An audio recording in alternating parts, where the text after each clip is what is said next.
I'm trying to think of a strong character that you have done. Why is it that I can't think of anything? 2010 മുതലാണ് active ആയിട്ടുള്ളത് cinema ഇൻഡസ്ട്രിയിൽ. Degree final year പഠിക്കുമ്പോൾ ഇനി ഈ സിനിമകൾ ചെയ്യാം, this my way എന്ന് ഞാൻ ഡിസൈഡ് ചെയ്ത് ആ ഒരു സമയത്താണ്. പക്ഷേ പറഞ്ഞ പോലെ തന്നെ ഒരു സ്ട്രോങ് ക്യാരക്ടർ എന്ന് പറയുന്നത് വന്നിട്ടില്ല, ഇതുവരെ തേടി വന്നിട്ടില്ല. പക്ഷേ on whole complete Malayalam cinema എടുത്ത് നോക്കുകയാണെങ്കിലും വർഷത്തിൽ ഒരു 2 സിനിമകളിൽ 3 സിനിമകളിലെ മികച്ച ഒരു സ്ത്രീ കഥാപാത്രം സംഭവിക്കുന്നുള്ളൂ. അത് നമ്മളെ തേടി വരുന്നില്ല എന്നേ വിശ്വസിക്കാൻ പറ്റുള്ളൂ. അതിനപ്പുറം അതിൽ വിഷമിക്കേണ്ട ഒരു കാര്യമില്ല. ഏതൊരു ആക്ട്രസ് ആയാലും ഏതൊരു നടിയായാലും ചെയ്യുന്നത് ഒരു 2 എന്താ പറയുക സോങ് സീക്വൻസുകൾ, ഒരു 5 സീൻ, ഈ ഒരു അവസ്ഥയിലാണ് ഇന്ന് മലയാള സിനിമയിൽ പോയിക്കൊണ്ടിരിക്കുന്നത്. അതിലപ്പുറം ചില നല്ല സിനിമകൾ സംഭവിക്കുന്നുണ്ട്, അതിലേക്കുള്ള ക്ഷണം കിട്ടുന്നില്ല എന്ന് മാത്രമേ ഉള്ളൂ. പിന്നെ പറഞ്ഞ പോലെ എനിക്ക് സിനിമയിൽ ഗോഡ് ഫാദർ എന്ന് പറയാൻ ആരുമില്ല. ഗോഡ് ഫാദർ എന്ന് പറയുന്നത് ഒരു പരിധിവരെ പലരെയും ഹെൽപ്പ് ചെയ്യുന്നൊരു ഫാക്ടറാണ്. എനിക്ക് അങ്ങനെ ഫാക്ടറൊന്നുമില്ല. ഞാൻ വരുന്നു, എനിക്ക് വരുന്ന കോളുകളിൽ വെച്ച് ഞാൻ സിനിമകൾ ചെയ്യുന്നു എന്ന് മാത്രമേ ഉള്ളൂ. ഞാൻ ഡയറക്ടേഴ്സിനെ അങ്ങനെ വിളിക്കാറില്ല, സ്ക്രിപ്റ്റ് റൈറ്റേഴ്സിനെ വിളിക്കാറില്ല. ഇങ്ങനൊരു റോള് വരുമ്പോൾ എന്നെ ഓർക്കണം, ചെയ്യണം, അങ്ങനെയുള്ളത് അത് തെറ്റാന്നല്ല ഞാൻ പറയുന്നത്. അത് ഇൻഡസ്ട്രിക്ക് ആവശ്യമാണ്, അത് ഗുണം ചെയ്യാറുണ്ട്.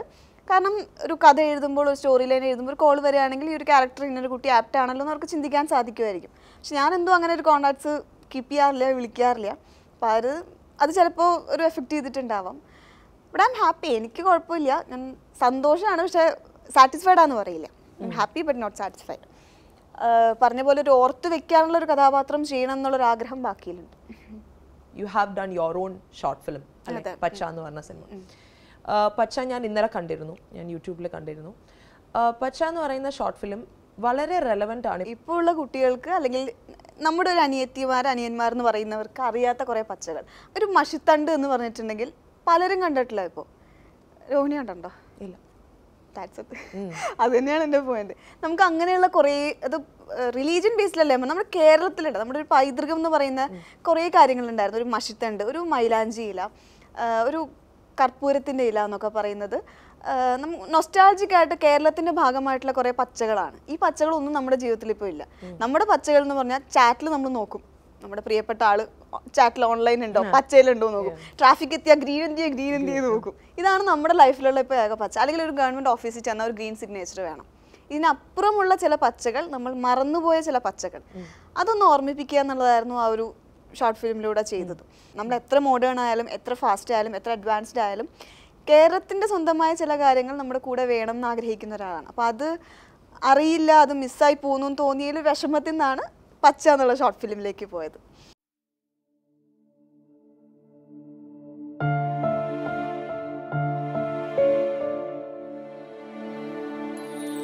പച്ച ജീവിതത്തിന്റെ നിറമാണ്, സ്വപ്നങ്ങൾക്ക് അഴകേകുന്ന ഹൃദയഹാരിയായ ഹരിതം. മഷിപ്പേനുകൾക്ക് മുൻപേ ബാഗിൽ സ്ഥാനം പിടിച്ചത് ഇളം പച്ച നിറത്തിലുള്ള മഷിത്തണ്ടുകളായിരുന്നു. ബാല്യത്തിന്റെ കുറുമ്പുകളിൽ ചോര പുരണ്ടപ്പോൾ മരുന്നായത് കമ്മ്യൂണിസ്റ്റ് പച്ച.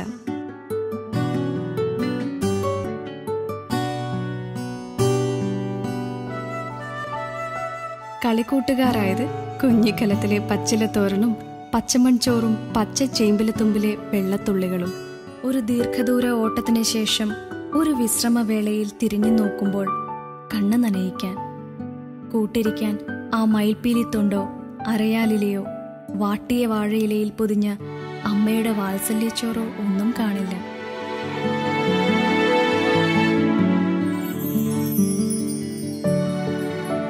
ജീവിതത്തിൽ എല്ലായിടത്തും ഗ്രീൻ സിഗ്നൽ കിട്ടാൻ നെട്ടോട്ടം മൂടുന്നവർ ഒരു നിമിഷം ഒന്ന് നിൽക്കുക. ജീവിതത്തിലെ യഥാർത്ഥ പച്ചയെ കണ്ടെത്തുക. അത് അകന്നകന്നു പോകുന്നത് തിരിച്ചറിയുക. ജീവിതത്തിലേക്ക് തിരികെ കൊണ്ടുവരിക. അപ്പോൾ ഡിറക്ഷൻ സീരിയസ് ആയിട്ട് നോക്കുന്നുണ്ട്. ഞാൻ ഒരു ഇൻ്റർവ്യൂവിൽ കണ്ടിരുന്നു സരയു പറയുന്നത്, ഡിറക്ഷൻ എന്ന് പറയുമ്പോൾ നമ്മൾ വീട്ടിൽ നിന്ന് കുറച്ചധികം ദിവസങ്ങൾ മാറി നിന്ന് ചെയ്യേണ്ട ഒരു കാര്യമാണ്. അപ്പോൾ പ്രോബബ്ലി ഇപ്പോൾ എനിക്കത് നടക്കില്ല എന്ന് പറയുന്ന ഒരു ഇൻ്റർവ്യൂ ഞാൻ കണ്ടായിരുന്നു. സോ എന്താണ് സരയുവിൻ്റെ ഡിസിഷൻ? അത് തന്നെയാണ് അവസ്ഥ. കാരണം എനിക്കിഷ്ടമാണ്, നമ്മളൊരു അഭിനയിക്കാൻ പോകുമ്പോൾ നമ്മൾ സുഖമാണ്, നമ്മൾ വളരെ പാമ്പേർഡാണ്. അച്ഛനെ കൊണ്ടുപോകാം, അമ്മയെ കൊണ്ടുപോകാം, ഒരു അസിസ്റ്റന്റിനെ കൊണ്ടുപോകാം, ഡ്രൈവറെ കൊണ്ടുപോകാം, മേക്കപ്പ് മാനെ കൊണ്ടുപോകാം, ആരെ വേണേലും കൂടെ കൊണ്ടുപോകാം, ഒരു ഇഷ്യൂ ഇല്ല. പക്ഷെ നമ്മൾ സരയുവിനെ സിനിമയ്ക്ക് വിളിച്ച എത്ര പേരാ? ആരുമില്ല. ഡ്രൈവർ, അസിസ്റ്റന്റ്, പിന്നെ അമ്മ, പിന്നെ അച്ഛൻ. അല്ല, നമുക്ക് കൊണ്ടുപോകാനുള്ള ഒരു സാധ്യത ഉണ്ടെന്ന് പറയുന്നത്. ഞാൻ ഒറ്റയ്ക്കാണ് പോകാറ്. പക്ഷേ അസിസ്റ്റ് ചെയ്യാൻ പോകുന്ന പറഞ്ഞാൽ കുറച്ചുകൂടെ ടഫറാണ് കാര്യങ്ങൾ. നമ്മൾ ത്രൂ ഔട്ട് ഷൂട്ടിൽ അവിടെ വേണം. മറ്റേ നമ്മുടെ ഷൂട്ട് കഴിഞ്ഞാൽ നമുക്ക് തിരിച്ചു പോവാം. സീനില്ലെങ്കിൽ നമുക്ക് ഓടിപ്പോയി ഒരു സിനിമ കാണാൻ പോവാം, പുറത്ത് പോവാം. ഇതൊന്നും പറ്റില്ല. കുറച്ചുകൂടെ നമ്മൾ ഇൻവോൾവ് ആയിരിക്കണം കാര്യങ്ങളിൽ, ത്രൂ ഔട്ട് മാറി നിൽക്കണം. അപ്പം അതെനിക്ക് പേഴ്സണലി കുറച്ച് ബുദ്ധിമുട്ടുണ്ട് ഇപ്പോൾ. അങ്ങനെ കുറച്ച് ഓഫേഴ്സ് വന്നതായിരുന്നു, പക്ഷെ അത് മിസ് ചെയ്യേണ്ടി വന്നു. ഇനി അറിയില്ല, ചിലപ്പോൾ ഞാൻ അസിസ്റ്റ് ചെയ്യായിരിക്കാം, അല്ലെങ്കിൽ ചിലപ്പോൾ ഡ്രോപ്പ് ചെയ്യായിരിക്കും. എനിക്ക് ഡയറക്റ്റ് ചെയ്യാൻ തന്നെ എനിക്ക് എഴുത്താണ് കൂടുതൽ ഇഷ്ടം. ഫോക്കസ് ചെയ്യുന്ന എഴുത്ത് മാത്രമേ ഉള്ളൂ. എന്തും സംഭവിക്കാം. No, I'm coming to relationship with your dad. So how long has it been since your dad has passed away now? 7 months. 7 months. Still very fresh in your memory. Is it very hard for you to encounter? Very hard actually. Tell me your most fondest memory with your dad. അച്ഛനോടുള്ള every moment. പറഞ്ഞ പോലെ തന്നെ അച്ഛനായിരുന്നു എല്ലാം. എനിക്ക് പുസ്തകങ്ങൾ വാങ്ങിച്ചു തന്നിട്ടുള്ള full അച്ഛനാണ്. പാവക്കുട്ടികളെ വാങ്ങിച്ചു തന്നിട്ടുള്ള അച്ഛനാണ്. സിനിമകൾ കാണാൻ കൊണ്ടുപോയിട്ടുള്ള ഫുൾ അച്ഛനാണ്. ഞങ്ങൾ ഒരു സിനിമയും മിസ് ചെയ്യില്ലായിരുന്നു. എല്ലാം സാറ്റർഡേ സൺഡേ ഞങ്ങൾ സിനിമകൾക്ക് പോകും. അത് എറണാകുളത്ത് പോവും. എറണാകുളത്ത് സിനിമ കാണാൻ പറ്റില്ലെങ്കിൽ ഞങ്ങൾ താമസിക്കുന്ന അടുത്തൊരു ചെറിയ തിയേറ്റർ ഉണ്ട്, അവിടെ പോവും ഞാനും അച്ഛനും 2 വീലറിൽ. ഒറ്റ സിനിമകൾ മിസ് ചെയ്യില്ല. സിനിമകൾ കണ്ടതിന് ശേഷം അതിനെപ്പറ്റി ചർച്ച ചെയ്യുമായിരുന്നു. ഇവൻ ഒരു ന്യൂസ് കണ്ടാൽ കൂടെ, ഇപ്പം എനിക്ക് സത്യം പറഞ്ഞാൽ അങ്ങനെ ഒരു ആളില്ല വീട്ടിൽ. അമ്മ ഈസ് പാവം വീട്ടമ്മ. അപ്പോൾ ഒരു ന്യൂസ് കണ്ട ഒരു ചർച്ച ചെയ്ത് അടികൂടാനുള്ള ഒരാളില്ല. ആ ഒരു സ്പേസ് അതാണ് ഞാൻ ഏറ്റവും അധികം മിസ് ചെയ്യുന്നത്. എന്നെ അറിയാവുന്നവർക്ക് അറിയാം, ഇൻഡസ്ട്രിയിലൊക്കെ ലൊക്കേഷനിൽ വന്നിരുന്ന അച്ഛനാണ്, പ്രോഗ്രാംസിന് വന്നിരുന്ന അച്ഛനാണ്, എല്ലാ കാര്യങ്ങളും ഡീൽ ചെയ്തിരുന്ന അച്ഛനാണ്. അപ്പോൾ ഒരു പെട്ടെന്നൊരു നിമിഷം ഇല്ലാണ്ടാവാന്ന് പറഞ്ഞാൽ ഇറ്റ്സ് വെരി ഹാർഡ്. പറയാൻ പറ്റില്ല. Another very close relationship. I know that you have an affair for more than 6 to 7 years. Yeah. How has it been? How do you have an affair? 6 വർഷം ഒരാളുടെ എന്നൊക്കെ പറയുന്നത് ചെറിയൊരു കാര്യമില്ല. ഒരാൾ 6 വർഷം സഹിക്കാന്നൊക്കെ പറഞ്ഞാൽ അതേപോലെ തിരിച്ച് സെറിയൂനെ സഹിക്കണം. അതാണ് സംഭവിക്കുന്നത്. എന്താ പറയുക, ഞാൻ ഇൻഡസ്ട്രിയിൽ വരുന്നതിന് മുമ്പേ ഉള്ള റിലേഷനാണ്.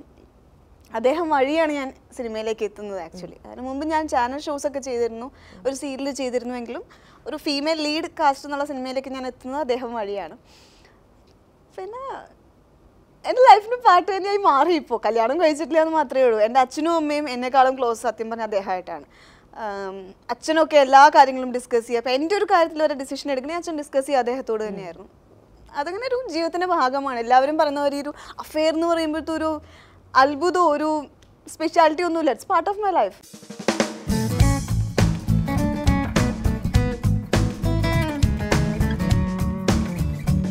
അപ്പോൾ 6 വർഷമായിട്ട് ഒരാളുടെ കൂടെയാണ് അഫെയർ ആണെന്ന് പറഞ്ഞില്ലേ.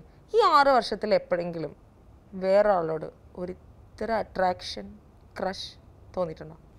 ഉണ്ട്. മിടുക്കി, ഇങ്ങനെ വേണം പെൺകുട്ടികൾ. തീരുമാനമായില്ലേ? വീട് എവിടെയാന്ന് ബാഗൊക്കെ പാക്ക് ചെയ്ത് വരാം. Have you ever watched a porn film? No. ഒന്നും കൂടി ചോദിക്കാല്ലേ? Sarayu, have you ever watched a porn film? No. Okay, കുഴപ്പമില്ല. So coming back to films again, I know you've done 2 films in which you had ഒരു negative shade ആയിട്ടുള്ള. One is 4 Friends. വളരെ ദയനീയമായ അവസ്ഥയിൽ കോസ്റ്റാറിനെ നിന്നെ എനിക്ക് ആവശ്യമില്ല ഇനിയും എന്ന് പറഞ്ഞിട്ട് ഇട്ടിട്ട് പോകുന്ന ഒരു വഞ്ചകിയും ക്രൂരയും ആയ ഒരു സരയുവാണ് ആ സിനിമയിൽ. എങ്ങനെ തോന്നി അങ്ങനെ ചെയ്യാനായിട്ട് സരയു? ഇല്ല, എനിക്ക് ആ ടീമിൻ്റെ കൂടെ വർക്ക് ചെയ്യണമെന്ന് ഭയങ്കര ആഗ്രഹമായിരുന്നു. സജി സുരേന്ദ്രൻ, കൃഷ്ണ പുജപ്പുര, അനിൽ നായർ, ഞാനിത് കേട്ടിട്ടുണ്ട്, ഭയങ്കര ഫണ്ണാണ് ആ ടീം എന്നൊക്കെ. അപ്പോൾ അവരോട് വർക്ക് ചെയ്യണം എന്നല്ല ആഗ്രഹമായിരുന്നു. അപ്പോൾ അങ്ങനെ കൃഷ്ണേട്ടൻ വിളിച്ചിട്ട് പറഞ്ഞു ചെറിയ ക്യാരക്ടറാണ്, ബട്ട് നീ ചെയ്താൽ കൊള്ളാമെന്ന് ഞങ്ങൾക്കൊരു ആഗ്രഹമുണ്ട്. 4 Friends എന്ന് പറയുന്ന ടൈറ്റിൽ ക്യാരക്ടേഴ്സ് ഇവരൊക്കെയാണെന്ന് പറഞ്ഞു. ഞാൻ ചെയ്യാമെന്ന് പറഞ്ഞു. പക്ഷേ എനിക്ക് ഇത്രയും ക്യാരക്ടേഴ്സ് ചെയ്തിട്ടുണ്ടെങ്കിലും എനിക്ക് ഇന്നും എൻ്റെ അടുത്ത് ആൾക്കാർ കാണുമ്പോൾ പറയുന്ന ഒരു ക്യാരക്ടേഴ്സിൽ ഒന്നാണ് 4 Friendsലെ ആ ക്യാരക്ടർ എന്ന് പറയുന്നത്. ഹസ്ബൻഡ്സ് ഇൻ ഗോവ ഓൾസോ അല്ലേ? അതിൻ്റെ അകത്തും ഒരു അത്ര ശരിയല്ലാത്തൊരു പെൺകുട്ടിയാണല്ലേ? കഷ്ടപ്പെട്ട് അഭിനയിച്ചതാണ്. അതില് ഒരു പറ്റിക്കൽ ക്യാരക്ടറായിരുന്നു. അത്യാവശ്യം പറ്റിക്കലും തല്ലുവിളിത്തരങ്ങളൊക്കെ ഉള്ള ഒരു ക്യാരക്ടർ. അത് പക്ഷെ ഞാനത് പലർക്കും മനസ്സിലായിട്ടില്ല. അതാണ് എൻ്റെ ഏറ്റവും വലിയ വിഷമം. ആ വിഗും ആ കണ്ണടയൊക്കെ വെച്ചിട്ട് എൻ്റെ അടുത്ത് ഒരു ആൾക്കാർ പറഞ്ഞിട്ടുണ്ട് അതിന് ഇന്ന ക്യാരക്ടർ, അതിനൊരു കുട്ടിയുണ്ട് എന്നൊക്കെ പറഞ്ഞിട്ടുണ്ട്. അത് ഞാനാന്ന് എല്ലാവരോടും പറയേണ്ട ഒരു അവസ്ഥയായി പോയി. പക്ഷെ അതും എഗെയിൻ ഈ ടീമിൻ്റെ കൂടെ വർക്ക് ചെയ്യാനുള്ള സന്തോഷം, അങ്ങനെ ഞാൻ ചൂസ് ചെയ്ത സിനിമയാണ്. ഒരുപാട് നല്ല ഫ്രണ്ട്ഷിപ്സ് മെയിൻറ്റെയിൻ ചെയ്യുന്ന ആളാണ് Sarayu. Is film industry a good place to maintain good friendships? നല്ല ചിലർക്ക് പറ്റില്ല എന്ന് പറയും, അതായത് അതിൻ്റെ അകത്ത് വർക്ക് ചെയ്യുന്നു എന്നുള്ളതല്ലാതെ അതിനകത്തൊരു ഫ്രണ്ട്ഷിപ്പ് മെയിൻറ്റെയിൻ ചെയ്യാൻ പാടാണ് എന്ന് പറയാം. സരയുന് എന്താണ്, വാട്ട് ഇസ് യുവർ? ഞാൻ വളരെ ഫ്രണ്ട്ലിയാണ് എല്ലാവരുമായിട്ടും. അപ്പോൾ ആ രീതിയിൽ ഒരുപാട് സുഹൃത്തുക്കളുണ്ട്. ഞാൻ ഒപ്പം വർക്ക് ചെയ്തവരെല്ലാവരും അടുത്ത സുഹൃത്തുക്കളാണ്. വർക്ക് ചെയ്യാത്തവരുമായിട്ടും ഒരുപാട് സുഹൃത്തുക്കളുണ്ട്. ഇപ്പോൾ വിജയബാബു ഞാൻ വർക്ക് ചെയ്തിട്ടൊന്നുമില്ല, പക്ഷെ നല്ല സുഹൃത്തുക്കളാണ്. കാവ്യ ഞാൻ ഒരു സിനിമയിൽ, ഞാൻ ഫസ്റ്റ് ചെയ്യുന്ന ഒരു ഷോർട്ട് അഭിനയിക്കുന്ന കാവ്യയുടെ ഒരു സിനിമയിലാണ്. അപ്പൊ അന്ന് മുതലുള്ള പരിചയമാണ്. ഇപ്പൊ ഇത്രയും വർഷങ്ങളായി. കാവ്യൊക്കെ ഇൻഡസ്ട്രിയിൽ എന്നെക്കാളും ഒരുപാട് സീനിയർ ആയിട്ടുള്ള ഒരാളാണ്. ഞാനിങ്ങനെ ഫംഗ്ഷനൊക്കെ വിളിക്കുമ്പോൾ കാവ്യക്ക് തിരക്കാണ്, ബിസിയാന്ന് പറയേണ്ട കാര്യമേ ഉള്ളൂ. പക്ഷെ കാവ്യ കറക്റ്റ് ആയിട്ട് ഞാൻ വരാം, ഇന്ന ഡേറ്റ് പറ്റില്ല, നീ ഇന്ന ഡേറ്റിൽ വെക്കൂ, ഞാൻ അന്നത്തേക്ക് വരാം, ഫ്രീ ആവാം എന്നൊക്കെ പറഞ്ഞ് അത്രയും ഒരു സ്നേഹം കാണിക്കുമ്പോൾ അത് സന്തോഷമുള്ള കാര്യമാണല്ലോ. അപ്പൊ ആ ഒരു വാല്യൂ ഞാൻ തിരിച്ചു അവർക്ക് കൊടുക്കുന്നുണ്ട്, ആ ഫ്രണ്ട്ഷിപ്പിനും കൊടുക്കുന്നുണ്ട്. അങ്ങനെ കുറേ സൗഹൃദങ്ങളുണ്ട്. പിന്നെ ഇങ്ങനെ ഒരു കാര്യങ്ങൾ ആലോചിച്ചപ്പോൾ ആ സൗഹൃദത്തിന്റെ പുറത്ത്, ആ ഒരു സ്നേഹത്തിന്റെ പുറത്ത് അവരെല്ലാവരും വന്നു. ഭാമയാണ് പച്ചയിൽ വോയിസ് ഓവർ ചെയ്തിട്ടുള്ളത്.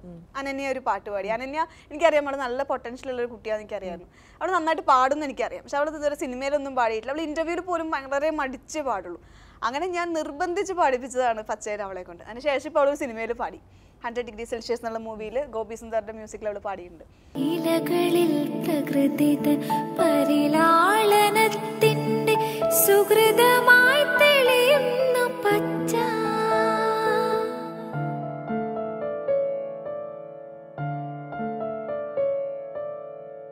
ഇതളുകൾ വാടാത്ത മരതക കാടിന്റെ നെറുകയിൽ നിറയുന്നു പച്ച,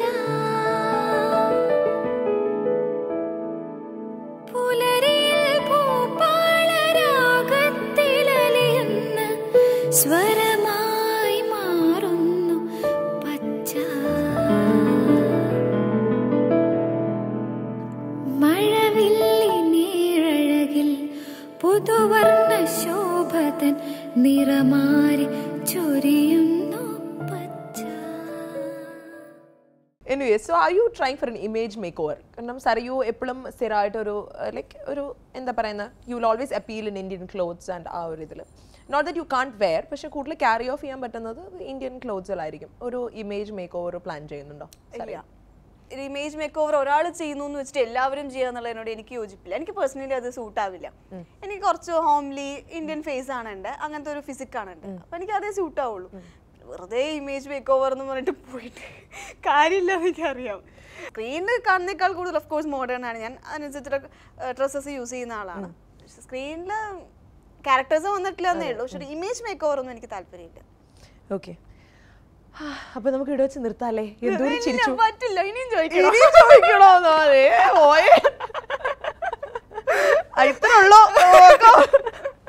Anyway, so കൂടുതൽ സന്തോഷങ്ങൾ ഉണ്ടാവട്ടെ ജീവിതത്തിൽ. May you become a role model as a director, as an actress, and as a wife in future as well, with hundreds of babies. No.